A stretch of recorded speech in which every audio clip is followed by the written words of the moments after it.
सबसे पहले तो मैं आपके हिंद उजाला न्यूज़ का धन्यवाद देता हूं कि आप लोग मुझे इतना सम्मान देते हैं। मैं भारतीय जनता पार्टी का एक छोटा सा कार्यकर्ता हूं, पश्चिम नागपुर से। मैं नवनीत श्रीवास्तव।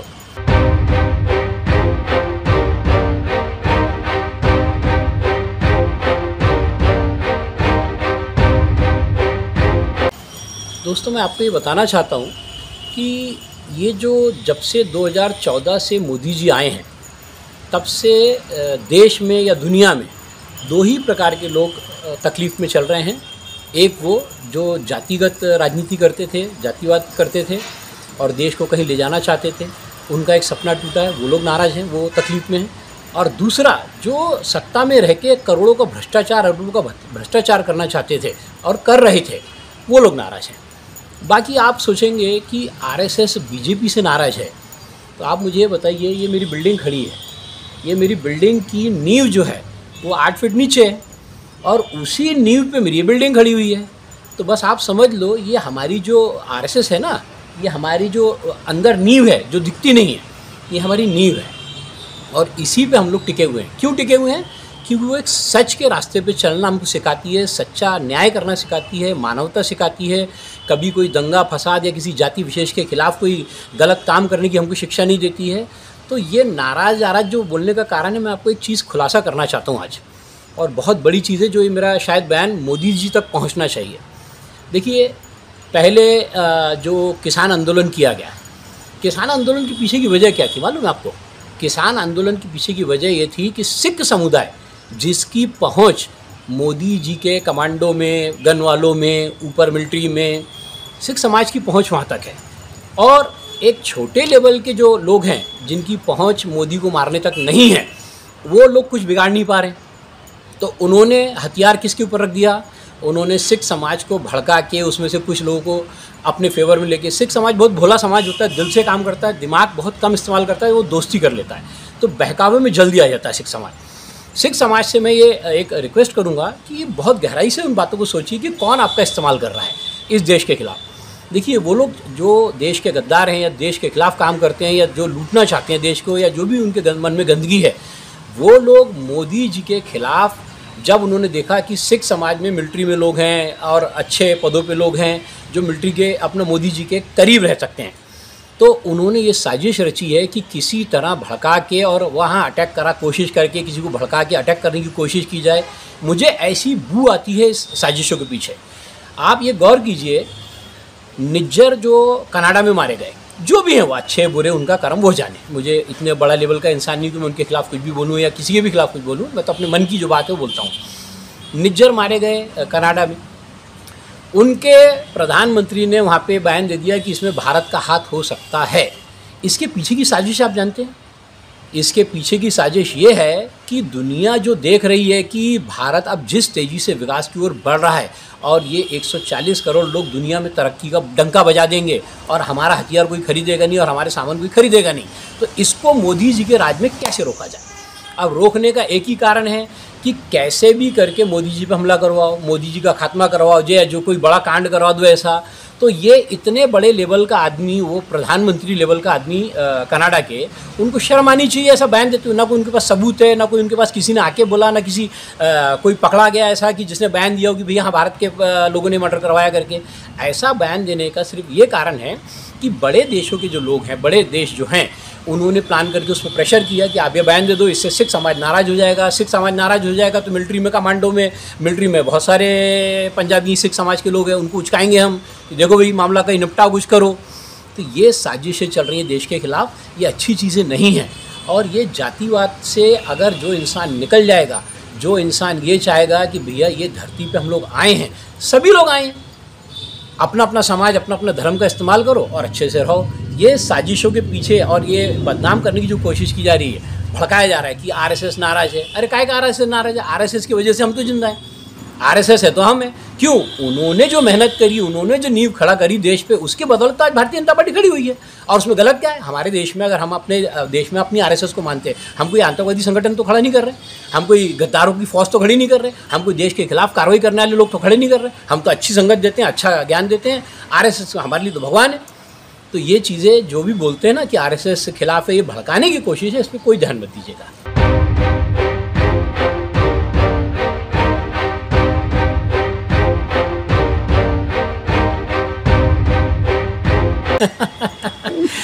अगर नफ़रत फैलाने वालों को वोट ना दिया जाए तो ये नरेंद्र मोदी जी इसमें कहाँ के आ गए। वो तो बोलते हैं कि भारत मेरा देश, मेरा परिवार है, और उन्होंने ऐसा कौन सा एक काम किया है जो देश में नफ़रत फैलाई जा रही हो।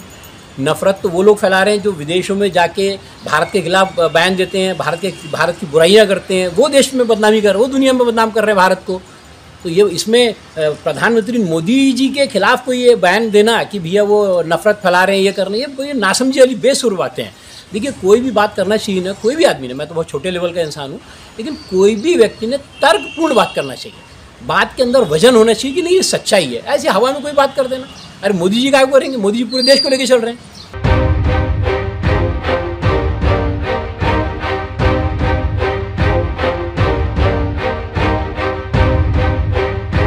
ऐसा है कि ये सेंट्रल गवर्नमेंट और नेशनल इंटरनेशनल लेवल के स्तर का काम है। आपने बयान देने के पहले ये सोचना चाहिए कि आपको इसकी क्या जानकारी है। देश ने, भारत देश ने उनके लिए क्या प्रयास किया, क्या नहीं किया। आप माहिती के अधिकार में डालिए लेटर प्रधानमंत्री कार्यालय में, वहाँ से आपको जवाब आ जाएगा कि वो देश में क्या काम किया गया है। हाँ, एक चीज़ मैं बोलना चाहूँगा, हम तो प्रयास कर रहे हैं। देखिए, ये आया भी है, ये देखिए, ये पेपर में आया है। 8 भारतीयों की मौत की सज़ा सुनाने के बाद उन्हें बचाने के लिए भारत सरकार की ओर से हर स्तर पर प्रयास किया जा रहा है। देखिए, पेपर में आया है, ये न्यूज़ तक हमारे तो ठीक है। हम बचाने का प्रयास करते हैं अच्छे लोगों को, हम कर रहे हैं। हम वो लोग नहीं हैं कि 2 बार 3 बार राष्ट्रपति से, 5 बार सुप्रीम कोर्ट से ऑर्डर होने के बाद एक आतंकवादी को, याकूब मेमन को, जिसको फांसी सुनाई गई, उसको बचाने का प्रयास करने के लिए रात को 2 बजे कोर्ट में जाके बंदूक तान दे, खोल रहे गेट खोल, चल बता फिर से न्याय कर, छोड़ इसको सवेरे तक। हम ये कोशिशें नहीं करते हैं। हम अगर अतीक अहमद के ऊपर कार्रवाई करते हैं तो विकास दुबे को भी हम बराबर ठिकान लगा देते हैं। हमारे पास जातिवाद का, हम बुराई के खिलाफ है, वो चाहे हिंदू समाज का हो, मुस्लिम समाज का हो, कोई भी समाज का हो, हम बुराई के खिलाफ है। भारतीय जनता पार्टी अगर जातिवाद करती तो विकास दुबे का एनकाउंटर नहीं होता था, सिर्फ मुस्लिमों की कार्रवाई होती थी। नागपुर में पूरे बदमाशों में जो कार्रवाई हुई वो आप देखो कौन सी जातिवाद को लेकर हुई। मतलब हम बुराई के खिलाफ हैं। हम इस देश में जो गंदगी कर रहा है, जो खिलाफ कर रहा है। अब ये बात अलग है कि अगर उसमें कोई विशेष लोग आ जा रहे हैं तो उसके लिए हम क्या कर सकते हैं। वो उनको सोचना चाहिए कि देश में क्या करना है, हमको अच्छे से रहना है, क्या करना है देश के प्रति। तो ये नफ़रत की बातें जो है ना, ये सिर्फ भड़काई जा रही हैं।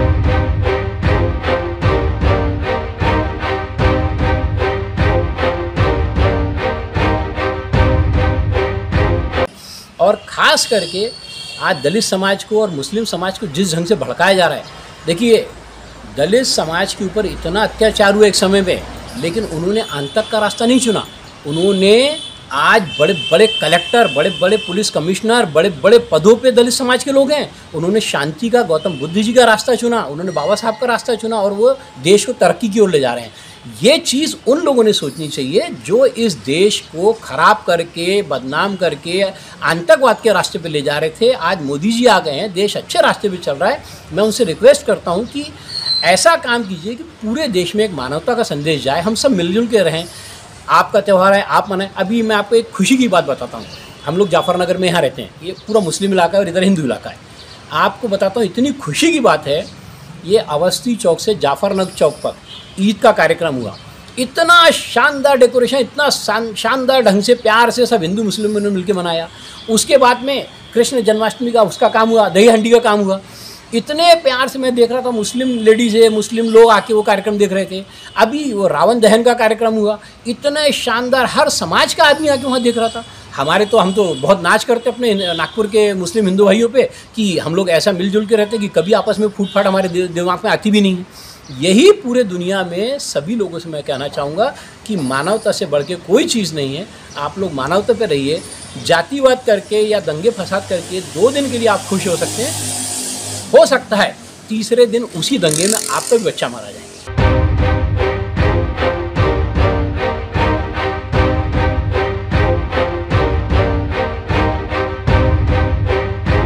जो आप आग लगाते हैं, अभी ये देखिए, ये मैं इनके खिलाफ बोलता हूँ। भीड़ में मराठा आंदोलन, हिंसा भड़की। क्या हमारे देश की बसें जला के आप क्या ताकत के बल पे न्याय करवा लेंगे?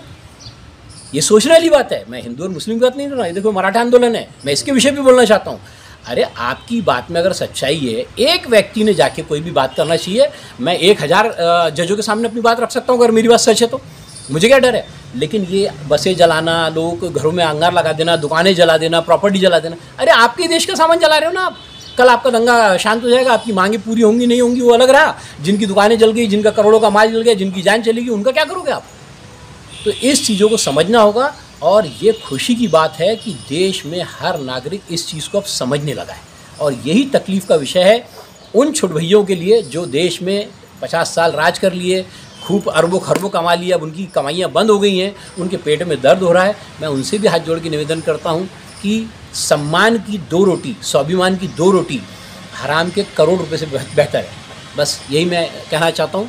भारतीय जनता पार्टी के विषय में मैं आप सबको, देश को एक संदेश देना चाहता हूँ कि कितना भी कोई भड़काए, लेकिन देश को अगर विकास के रास्ते पर ले जाना है और सुकून से अगर शांति से आपको जीना है तो भारतीय जनता पार्टी को ही वोट कीजिएगा। धन्यवाद।